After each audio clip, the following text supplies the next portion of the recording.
Movie के शुरुआत में हम सिस्टर फर्नांडा को देखते हैं, जो अपने साथ गधे को लेकर चर्च की तरफ जा रही थी। फिर चर्च में पहुंचने पर उसकी मुलाकात सिस्टर जिनेव्रा से होती है। तब जिनेव्रा उससे पूछती है कि कल रात को तुम कहाँ थी, जिस पर फर्नांडा कहती है कि वो इस गधे को पकड़ने गई थी, जो कि चर्च से भाग गया था।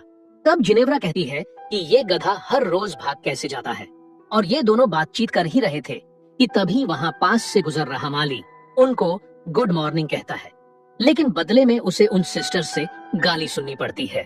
उसके बाद फर्नांडा चर्च की मदर मरिया से गधे के बारे में कंप्लेन करती है और कहती है कि गधे को संभालने की जिम्मेदारी मुझे दे दीजिए। फिर दूसरी तरफ हम सिस्टर एलेसांड्रा को देखते हैं, जो कि अपने कमरे में बैठी हुई थी और वो इस चर्च वाली जिंदगी से तंग आ चुकी थी और वो बाहर जाकर अपनी जिंदगी जीना चाहती थी। फिर अगली सुबह उसके पापा उससे मिलने आते हैं और वो एलेसांड्रा से कहती है कि तुम्हारे लिए लड़का नहीं मिल रहा है क्योंकि लड़के वाले बहुत ज्यादा दहेज मांग रहे हैं। जिस पर एलेसांड्रा कहती है कि आप अगर चर्च में डोनेशन देना कम कर दे तो दहेज के लिए पैसों का जुगाड़ हो जाएगा, जिस पर उसके पिता साफ मना कर देते हैं। फिर अगले दिन तीनों सिस्टर्स बुने हुए कपड़ों को लेकर जा रही होती है कि तभी वो थारकी माली अपने गंदे नजरों से उन तीनों को देखने लगता है। तब तीनों सिस्टर उसे देख लेती हैं और वो तीनों मिलकर उसको गंदी गंदी गालियां देने लगती हैं और उसको काफी ज्यादा पीटने लगती है। फिर दूसरी तरफ फादर टोमासो सिस्टर्स के बुने हुए कपड़े लेकर बेचने के लिए शहर की तरफ निकल पड़ते हैं, जहां रास्ते में उसकी मुलाकात उसी थरकी माली से होती है, जो कहता है कि अब वो उस चर्च में काम नहीं करेगा क्योंकि उन तीनों सिस्टर्स ने उसको काफी ज्यादा पीटा था। तब फादर टोमासो उसे रोकने की काफी कोशिश करते हैं, लेकिन वो नहीं रुकता और वहां से चला जाता है। उसके बाद हम लॉर्ड ब्रूनो नाम के एक राजा को देखते हैं, जो अपनी रानी फ्रांचेस्का के साथ खाना खा रहा था और साथ ही वो रानी को अपने फाइनेंसेस और युद्ध के बारे में बता रहा था। लेकिन रानी का ध्यान तो उसके पास ही खड़े अपने नौकर मसेटो पर होता है और उन दोनों के बीच नैन मटक्का चल रहा था। फिर रात में दोनों इंटीमेट के बाद रानी उससे कहती है कि मेरा पति ब्रूनो किसी काम का नहीं है, जिसके बाद वो दोनों फिर से इंटीमेट होने लगते हैं। इसी दौरान अचानक लॉर्ड ब्रूनो कमरे के अंदर आ जाता है और इससे पहले कि वो देख पाता कि उसके पत्नी के साथ कौन रंगरेलियां मना रहा है, मसेटो खिड़की से कूदकर वहां से भाग जाता है और लॉर्ड ब्रूनो मसेटो का पीछा करते हुए नौकरों के रूम में आ जाता है, जहां मसेटो सोने का नाटक कर रहा था।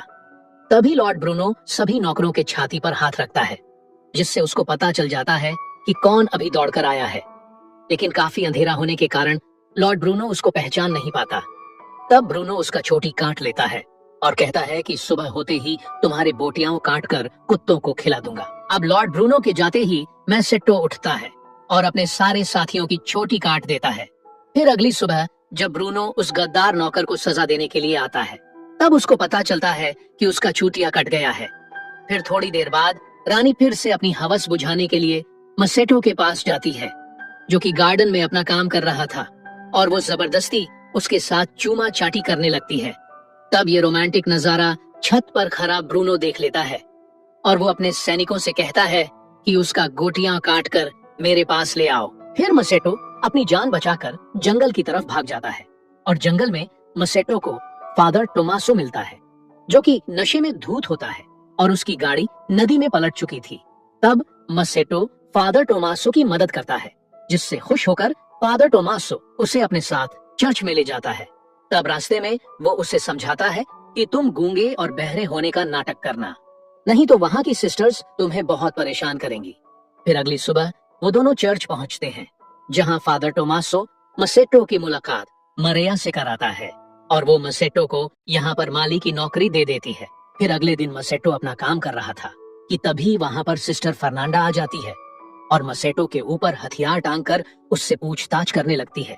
तभी वहाँ पर मदर मरिया आ जाती है और उसे बताती है कि ये नया माली मसेटो है और गूंगा बहरा है। फिर रात को फर्नांडा की दोस्त उससे मिलने आती है और दोनों अलेसांड्रा के कमरे में जाकर शराब पीने लगते हैं। फिर कुछ ही देर बाद जिनेव्रा भी उन्हें ज्वाइन करती है और वो चारों शराब पीते हुए आपस में एडल्ट बातें करने लगती है, जहाँ मार्टा इंटीमेट के चरम सुख के बारे में उनको अपना ज्ञान देती है। फिर अगली सुबह मसेटो जमीन की खुदाई कर रहा था, तभी अलेसांड्रा वहाँ पर आती है और कुछ देर उससे बातें करने के बाद वो अपने आप को कंट्रोल नहीं कर पाती और खुले में ही वो मसेटो को किस कर देती है। तब मसेटो भी इस मौके का पूरा फायदा उठाते हुए उसके साथ एंजॉय करने लग जाता है। लेकिन तभी चर्च की घंटी बजती है और अलेसांड्रा वहां से चली जाती है। फिर दूसरी तरफ जिनेव्रा देखती है कि फर्नांडा और उसकी दोस्त मार्टा जंगल की तरफ जा रहे हैं। तब वो उन दोनों का पीछा करती है और देखती है कि वो दोनों बेलाडोना सिरप बना रही है। दरअसल बेलाडोना एक पत्ता है और इन दोनों का मानना था कि इस पत्ते को सेवन करने से मर्दों को अट्रैक्ट किया जा सकता है। अब मार्टा फर्नांडा के आंख पर बेलाडोना सिरप के 2 बूंदे डाल देती है और ये सब होता हुआ जिनेव्रा देख रही होती है। उसके बाद वो दोनों मसेटो के कमरे में पहुंच जाते हैं और उसको चाकू दिखाकर वो दोनों उसके साथ इंटीमेट होने लगते हैं और अपनी प्यास बुझाने के बाद वो दोनों वहां से चली जाती है। फिर अगली सुबह बिशप बार्टोलोमेओ नाम का एक फादर चर्च के इन्वेस्टिगेशन के लिए वहां पर आते हैं और दूसरी तरफ मसेटो खिड़की से अलेसांड्रा के कमरे में आ जाता है और उसके साथ रोमांस करने लग जाता है। इसी दौरान कमरे में एक बूढ़ी औरत आ जाती है और उस नन को देखते ही मसेटो के मुंह से ओ शिट निकल जाता है, जिसकी वजह से अलेसांड्रा काफी हैरान हो जाती है और जल्दी से अपने कपड़े पहनकर उस नियोन की मदद करने लग जाती है। इसी दौरान वहां पर मरिया और बिशप भी आ जाते हैं। तब मसेटो पलंग के नीचे छुप जाता है और सभी के चले जाने के बाद मसेटो वहां से निकल जाता है।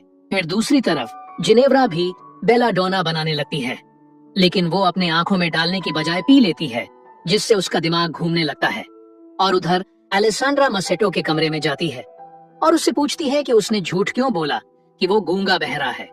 इसी दौरान वहां जिनेव्रा आ जाती है, इसीलिए अलेसांड्रा वहां के एक कोने में छुप जाती है और जिनेव्रा अंदर आकर मसेटो को चूमने लगती है।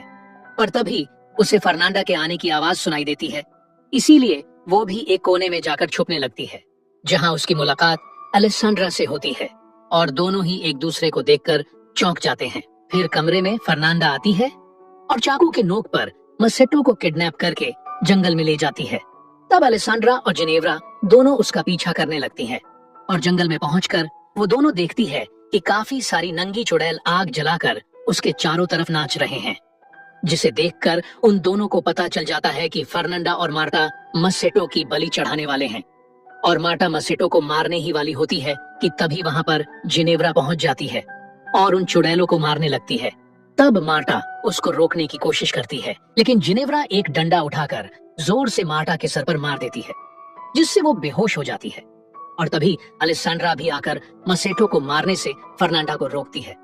फिर खून में लथपथ जिनेव्रा भागते हुए चर्च में जाती है और चिल्ला चिल्लाकर बताने लगती है कि फर्नांडा एक डाइन है। फिर तब तक वहां पर वो तीनों भी पहुंच जाते हैं। उसके बाद बिशप मदर मारिया को बाहर बुलाते हैं, मगर तभी मारिया के कमरे से फादर टोमासो भी बाहर निकलता है, जिसे देखकर सभी हैरान हो जाते हैं। फिर अगली सुबह बिशप सबको सजा सुनाते हैं। वो फादर टोमासो को एक मर्दों के चर्च में ट्रांसफर कर देते हैं और मसेटो को वापस उसके राजा लॉर्ड ब्रूनो के हवाले कर दिया जाता है, जहां वो उसे काल कोठरी में बंद कर देते हैं और वो तीनों हॉर्नी सिस्टर्स एक दूसरे से गलत व्यवहार के कारण माफी मांगते हैं और साथ ही उन तीनों को मसेटो की काफी चिंता भी हो रही थी। फिर दूसरी तरफ काल कोठरी में मसेटो के पास लॉर्ड ब्रूनो आता है और वो उसे बताता है कि उसने अपनी पत्नी को जानवरों के साथ बंद करके रखा है और साथ ही वो मसेटो को भविष्य में देने वाले सजा के बारे में उसको बताने लगता है। फिर कुछ देर बाद उस काल कोठरी में एक कछुआ आता है, जिसके पीठ पर मोमबत्ती जली हुई होती है और उस कछुए को दरअसल उन तीनों सिस्टर्स ने वहां भेजा था ताकि सैनिकों का ध्यान बटा सके। फिर जैसे ही सैनिक उस कछुए के पीछे जाते हैं, तभी सिस्टर्स वहां आकर मसेटो को नन वाली कपड़े पहनाकर वहां से भगा ले जाते हैं और उसकी जगह वहां पर एक पुतला रख देते हैं, जिसकी वजह से सैनिकों को लगता है कि ये मसेटो ही है और वो चारों आजाद पंछी की तरह जंगल में भाग जाते हैं। और इसी के साथ ये मूवी यहीं पर खत्म हो जाती है।